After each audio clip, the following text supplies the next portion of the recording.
try plate number 1, which thickness is 11 mm but bar height 10 mm, so more than 2 mm height of the bars are there.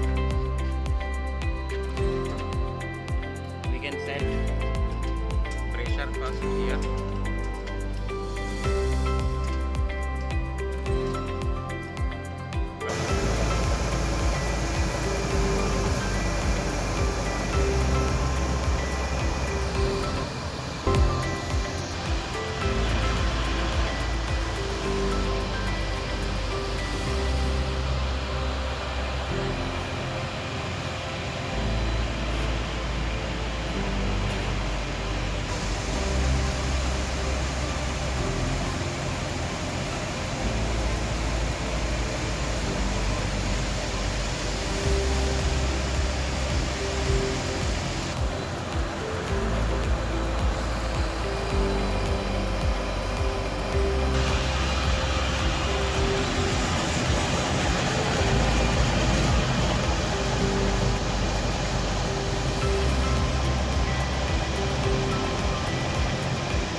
Total surface, but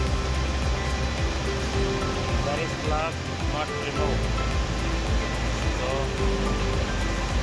we have to test some again with different types.